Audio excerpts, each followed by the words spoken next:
Hi, this is Siofra's Magic Alcove, and I'm Siofra Bradigan. So I've been thinking about this subject for a while and made one video about it and didn't like how it came out. So I decided to try again. So we'll see if I like this one or not. If I don't like it, you will never know. But in any event, I've been thinking about the creating your own reality. It's a phrase that we use a lot in magic, and uh, and I think that there's different levels of understanding what that phrase means and what it can and can't do. So I guess I'm going to try and give you my perspective on that. So the first thing to remember is the only thing you have any control over is yourself. So if you're trying to create your own reality, you have to start from here. And the things you think about, the things you allow to happen around you, the things you watch and read and converse about, all of these things have a place in the totality of creating your own reality. And so it's one of the reasons for the shadow work and personal work and so forth in magic, is because if we can't get that part straight, if we can't figure out what kind of a person we are and want to be, and then take steps to arrange that or walk in that manner, then no amount of spell work or magical endeavors is actually going to do much of what we are hoping or expecting it to do.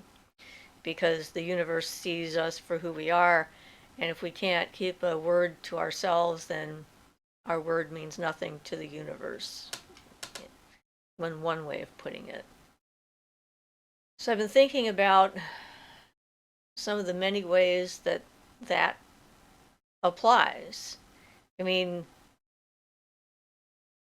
depending on what belief system you ascribe to and choose to adopt, it will change how you perceive reality and how reality responds to you, which is part of that creating your own reality. So, for example, some of the things I've talked about already that would be uh, pertinent to this would be like the missionary I worked on who believed that if she was doing God, she knew that she was doing God's work when she was having bad luck, because that meant that the devil was trying to stop her. And so that was a criteria that she adopted that determined throughout her life whether she was on the right path or not. So if things ever went easily for her or came to her out of the blue, spontaneously or so forth, she would mistrust it. Um, and if she ever had a really happy day or full of joy, then she would have, in her mind, failed and would be on the wrong path. So I think that's a very good example of how just, adopting a specific belief and attitude towards the universe can really shape the flavor of all of your experiences and so forth. And like the guard that I met um, up at the prison when I was doing the volunteering up there, and his belief or attitude towards the birds, that he didn't like them, that they were a nuisance, and they annoyed him. So whenever the swallows were flying around, he would get angry. And how it didn't affect the birds. The birds really didn't care what he thought, in essence. I mean, it didn't change their behavior patterns or anything else. It was all in his head. It wasn't real in the sense of the larger reality that's out there, but it was real in the sense that it annoyed him and made him angry, and so it colored his existence, how he interacted with the world around him. And so every time he saw a swallow, he would get angry. And how I have like the opposite kind of reaction to things that are out there. When I see birds, they make me happy.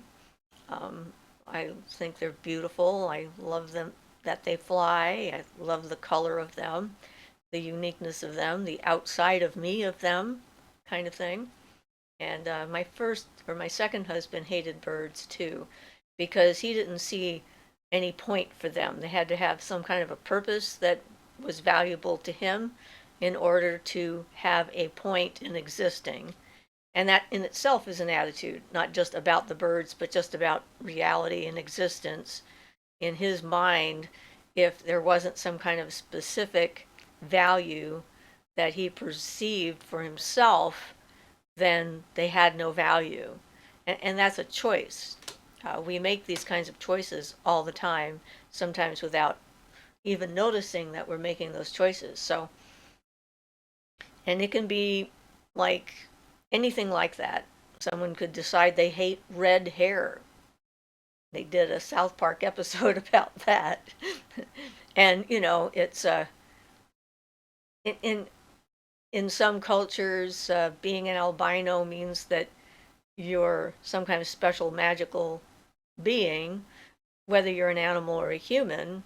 And if you're a human, then it could mean your death sentence in some magical cultures because they value your bones and your blood and your hair and all this other stuff, especially from what I've heard from Africa. White or albino Africans are like in that kind of a category. And again, that is a reality shaping attitude. So if you look at it from that perspective, everything culturally, religiously, spiritually, all of these things are woven together in an individual and color their reality and how they can create the reality around them. And so a lot of times the assumptions that we make about how the universe works limits our ability to see the universe in a different light. I think that was probably one of the motivations for me for tossing out human interpretation of reality, because reality exists whether humans are in it or not. And so the idea that we create the reality that we see on that kind of a level, where, say, the question if a tree falls in the forest, uh, will it make a sound if no one's there to hear it? And the answer is obviously yes, it will make a sound because there are other life forms that exist in the forest that aren't human that will definitely hear it, if that's all it is whether there's receptors to hear the sound waves that it makes.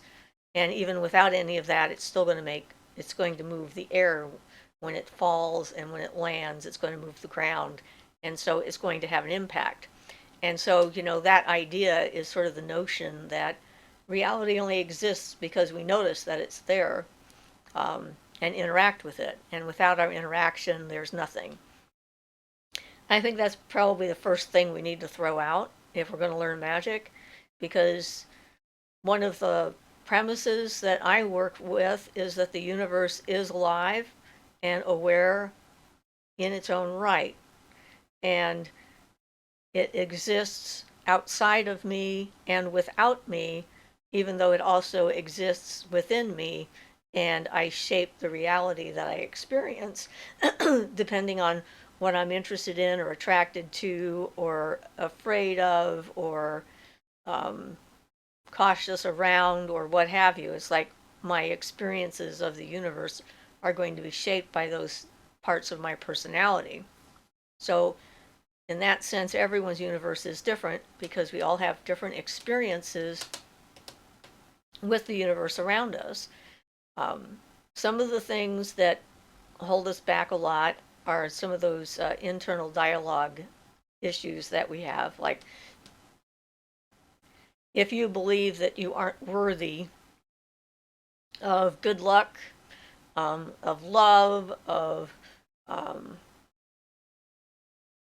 having enough to survive on, whatever the self-worth thing might be, how it might externalize itself, the core of that is feeling you're not worthy.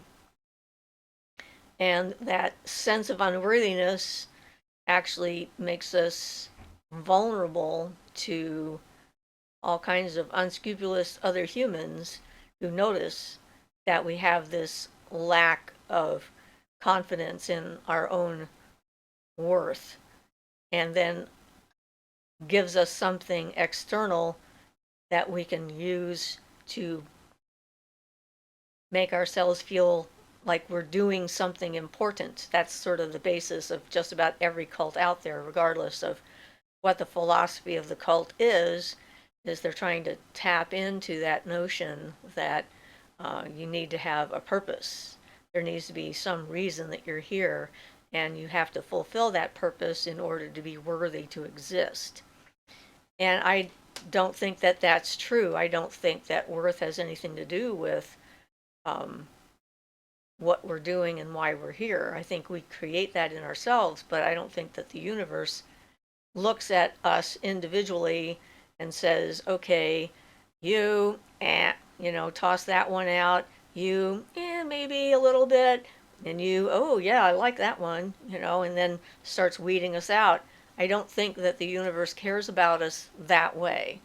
I think we are just life forms and expressions of the energy that created existence, and just one more way to express that energy, as good as the trees or the grass or the birds or any of the other life forms that are out there.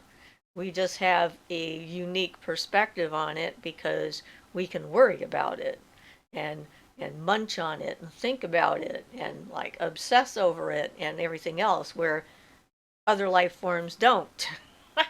That makes us somewhat unique in the cosmos, or at least our part of it.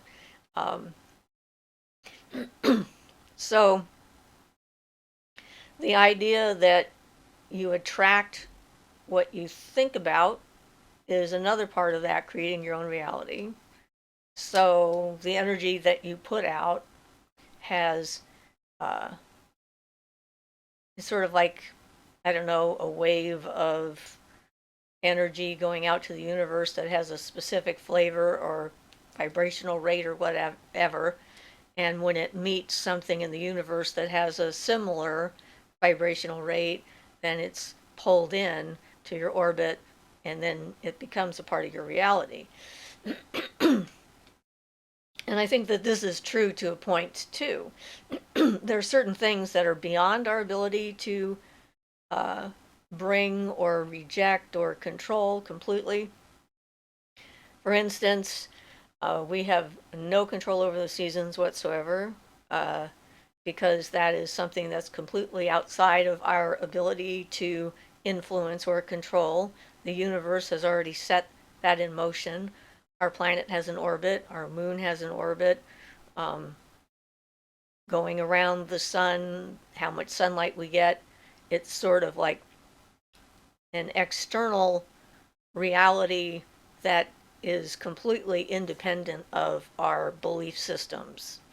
So one of the reasons why I got attracted to paganism, I think, is because that stuff is real regardless of what you believe or what what kind of story you might be telling yourself about the world and the universe and why it's here and what's going on. Those things are real and are always real regardless of any of the belief systems and so forth that are there. And then some of the other things that we really can't control are things like we're in the middle of a pandemic. We can't control viruses, even though they're microscopic. You would think, being smaller maybe would have some say, but in reality, even though it's a small thing, it's much bigger than us. It is something that exists without us, and we just happen to be one of the vectors that it's using in order to reproduce itself. But whether you think about it or don't think about it, or are vaccinated or not vaccinated, whatever you've chosen to do about it will not influence the virus in any way whatsoever. And so that's part of understanding what we can't affect so that we can get to the things that we can. And when we're learning magic, the idea of doing spell work in order to influence other people and all that other stuff is often a huge draw, because one of the things that we want is to have a certain level of control over our own existence.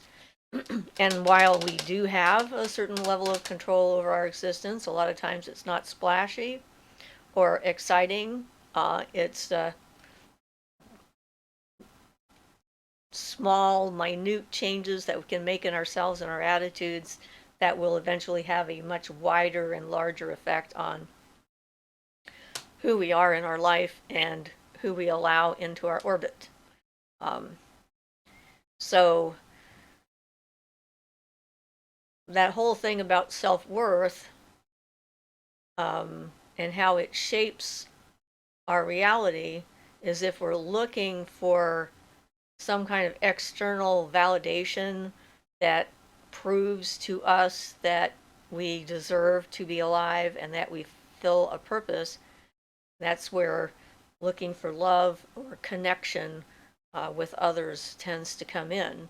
And that's also because of that feeling where we tend to get into inappropriate or destructive relationships with people, because we're going into a relationship with another person who has all of these things going on inside of them as well, with an agenda. Like, what are they going to do for me? Rather than, is this the right kind of energy for me to be around? Is this what I really want to hang with for the rest of my life, or even for a month or a week or a day? It's the choices that we make about who we allow into our lives say things to the universe that we may not intend, and at the same time say things to our own subconscious that we may not realize. So it's even more important to know yourself and what's okay and what's not okay. And we have so many of those layers of things of creating our reality through our culture and our religions and spirituality and experiences and what we watch on TV.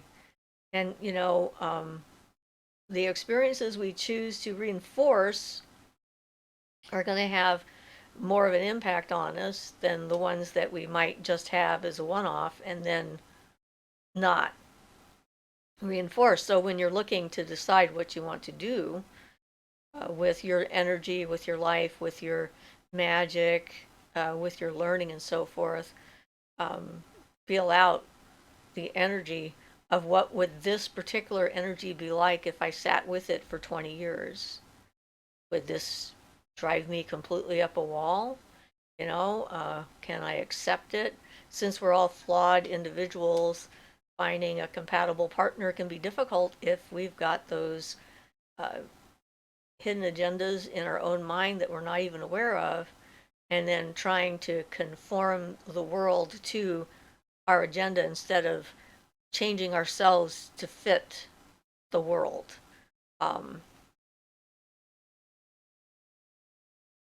And just because we think something up doesn't mean it has reality. That's a difficult one.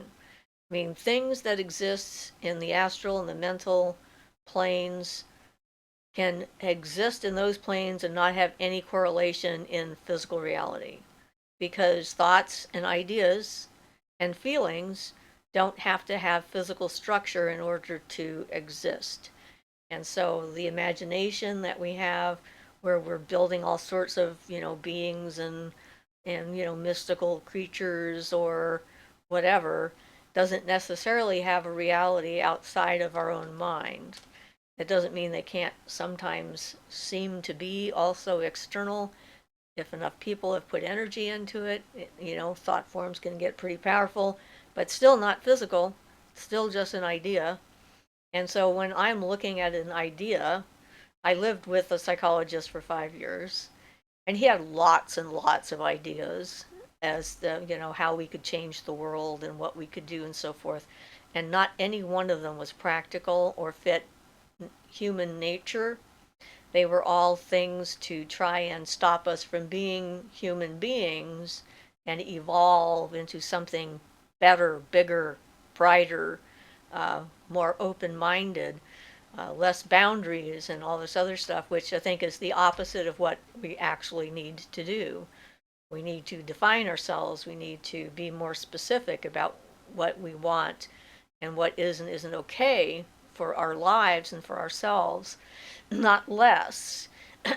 And the I was reading a very short little blip on the internet about the ascension process recently, and the idea that some people were concerned that if they ascended, they'd lose their human form. And they decided to say, no, you won't lose your body. You'll just turn into a crystal and take that with you, which seems utterly absurd to me, knowing what I know about the universe and how it actually works. But aside from that, whether that could happen or not happen, the fact that so many people are wanting to evolve away from being here on our planet and being here in our life and having to deal with the mess that has been created by us and our ancestors and so forth means that we're not caring for where we are. And I feel like the universe doesn't judge us kindly in that regard, that this is like an amazing place, an amazing gift of life and variety and stimulation and interaction potential and different forms of consciousness and everything that's out there, that we want to get out of it and leave it all behind seems like rejecting reality completely.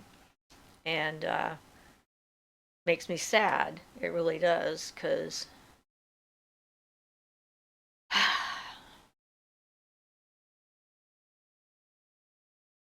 that's why I think that our best option is to improve ourselves, become the people we can admire and want to be and could live with for all eternity if we had to, and take care of whatever section of the world we happen to be in as well as we can. Doesn't mean that we have to stop doing everything else, but it's like a changing of a form of attention. It's like attending to reality in a somewhat different way with a different attitude. Because again, creating our own reality. Do we want to live in a place where birds are ugly and make us mad and we don't like them? Or do we want to live in a place where the environment is mysterious and wonderful and interactive and approachable with, caution and you know, an opportunity to explore the wonders that are bound around us, and how different those worldviews are and how different that feels. If you're interested in being a witch and doing magic, paganism is all about the earth. It's all about honoring the earth. It's honoring life itself at its core throughout almost all of the different forms of paganism.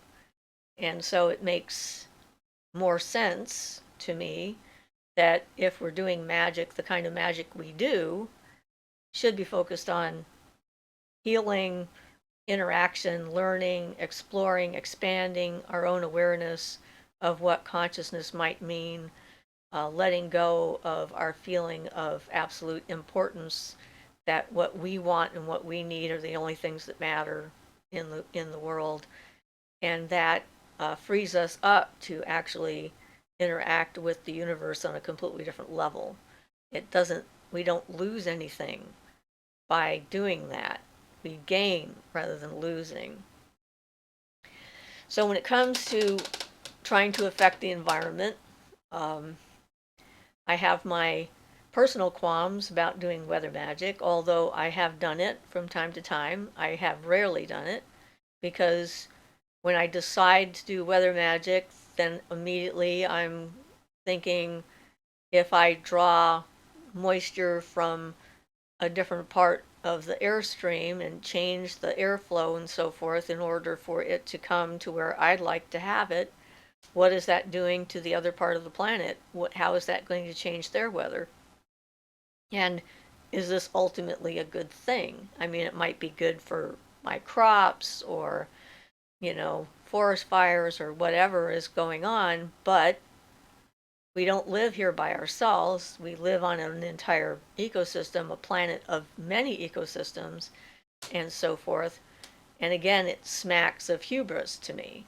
I have requested, asked, and the spirits that are in charge of weather phenomenon to like maybe hold off the rain for a few hours when we're doing an outdoor ritual, and they have mostly all the time. They will when I make a request like that, or make a sunny spot just right over where we're doing our ritual. We had that happen. Ian did that one year when we were doing summer solstice down on the beach. I think it was summer solstice or it was Lunasaw, one of the two. And he asked them if we could have a clear area, and it was literally just above us that the clouds parted and stayed. So it didn't affect the overall weather pattern. It just affected the one small part where we were, and it seemed acceptable since it was an ask, not a demand, and they acquiesced. So that meant it was okay on some other level that we may not be privy to. So when you're trying to create your own reality and change the reality you're leaving, like if you're going from like an abusive environment, a controlling environment and so forth, and trying to shift your awareness into having a healthier environment, the things you can think about, not only of course the people that you hang out with and allow to be close to you, same as with an addiction. You don't want to hang out with people who are doing something you're trying to stop. Whether it's really an addiction or not even isn't the point. It's like if you want to do certain activities and not others, you don't hang out with people who are doing the activities you don't want to do, because it causes a lot of conflict and confusion in your own head, and also makes it all an upward battle. So if you don't want to be a drinker, you don't hang out with people who want to go to the bar and drink. If you don't want to be afraid of the paranormal, maybe you don't watch horror flicks. You don't feed that fear. I mean, it's such a broad subject. It's difficult to come up with enough individual instances to satisfy me to try and figure out how to explain what I mean by that. But yeah, it's definitely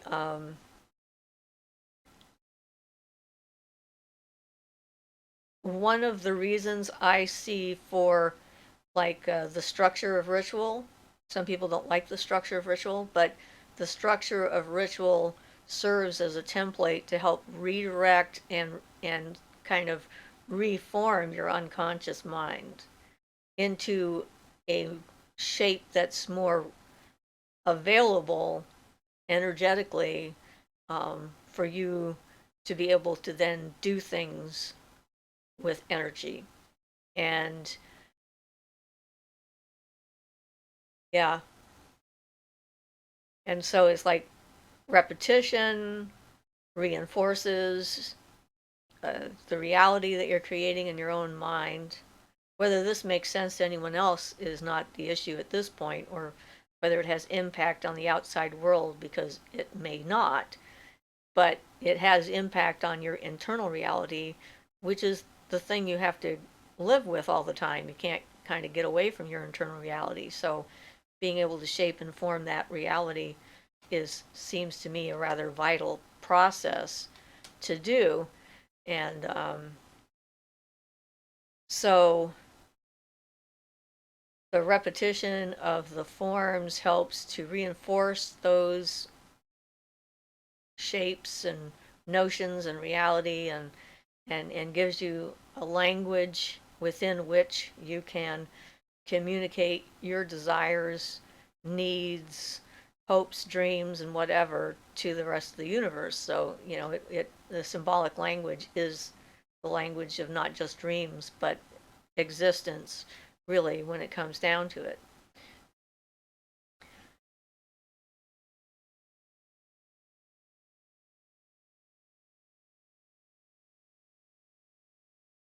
When we're starting to try and take ourselves apart and redirect our energy and reshape our psychic landscape, is when we're vulnerable to outlandish notions of things that could be because we're open to exploring. Not bad to be open to exploring, but you have to also be careful um, with what you decide to let in. It's one of the reasons why it was so difficult for me to learn how to be grounded. I get a lot of comments on how grounded I am, and this is something that I work on a daily basis, staying grounded in this reality, because I am committed to the idea that life is wonderful in and of itself. People, not so much. Lots of people, not so much. But they're just one small part of life, and I'm not going to throw the whole thing out just because some of the people in it are, asshats. And so when you're looking at an idea, whether it's a god, a goddess, or a theory about reality, try and check it out as well as you can and see about what kind of effect that attitude would have overall, as far as, you know, what kind of a shape would the universe truly be if this was a reality that you encouraged and then became, and so forth. And I think that's a good litmus test for trying to decide if something's a good idea or not.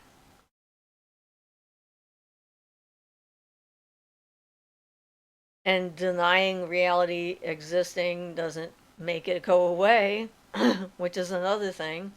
I mean, I could like sit here and try not to see the tree out the window for a long time. I'd have to do this for probably a couple of 100 years before the tree would actually disappear, because it would eventually die. Uh, but in the meantime, I'd be wasting my time trying to make that tree go away because I decided I didn't want it in my reality. So again, there's that balance. It's about having the balance between um, what you can control, what you can't control, what's in you and what's without you. And, it's like, it is an interesting existence. There's no doubt about it. And discernment and skepticism are good things to have when you're trying to create your own reality, because you don't want to accept a false reality or accept a reality that's not going to work for you just because someone else thinks it's a good idea. I mean, really, it's a personal choice.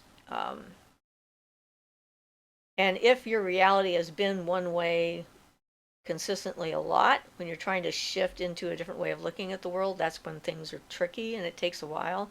It's sort of like, uh, yeah, you have this giant uh, swimming pool full of negative experiences that you've had happen to you. That was what I saw when I went into incest survivors group.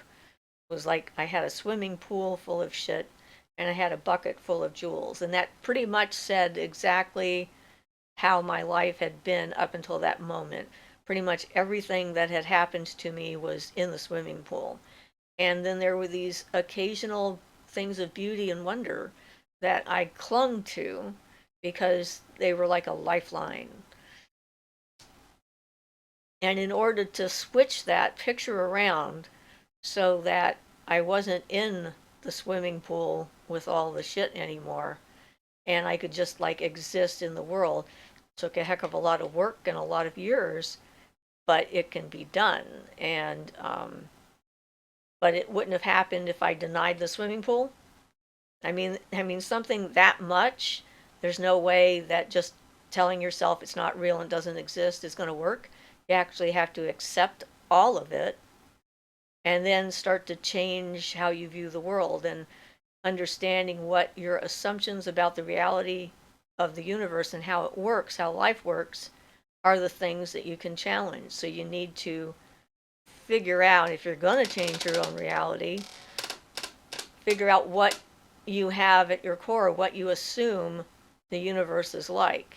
And if you're coming from a place where you've had horrible things happen to you, then the universe is not a very kind and generous environment.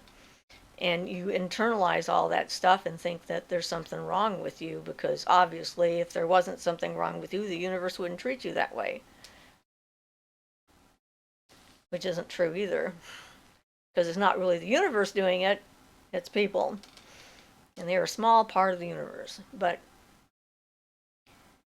it can be done, and it takes work and support from others, mental health support, sometimes chemical support.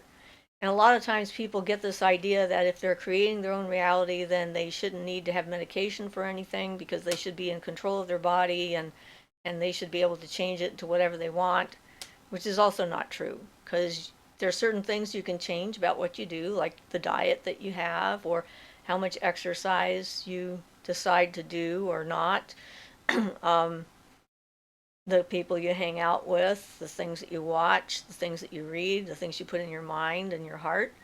But then there are certain things you don't have much to say about, like a genetic disorder, or the color of your hair. Although you can change that now, it's still, genetically speaking, a specific color. And your eyes, and whatever ailments might run in your genetic history. We all have something that we have to figure out how to live with and deal with, because it doesn't matter what a great healer I am, or what a nice person I might be, and what a positive debt I might have with the universe as far as having done good deeds and so forth.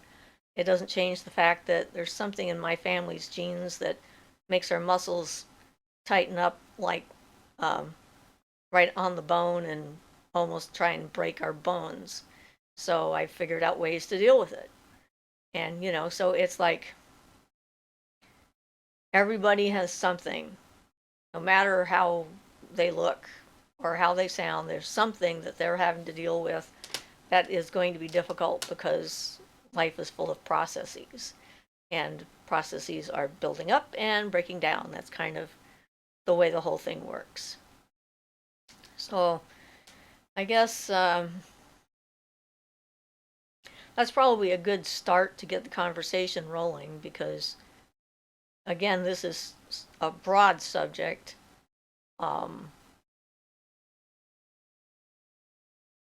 And just because you want something to be true doesn't mean it is. And just because you don't want something to be true doesn't mean it isn't. It's kind of like a level beyond our human perceptions and feelings of things in some cases. So hopefully this has given you some food for thought, and some of you will find specific phrases that apply to you, and give you some ideas and so forth. And questions, of course, are always welcome. And I will elaborate as I can. I try to be straightforward when I'm talking about things. This is my perspective from my reality, and may not fit yours, and that's okay, because we don't all have to fit. But anyway, so this has been Siofra's Magic Alcove, and I'm Siofra Bradigan. Blessed be.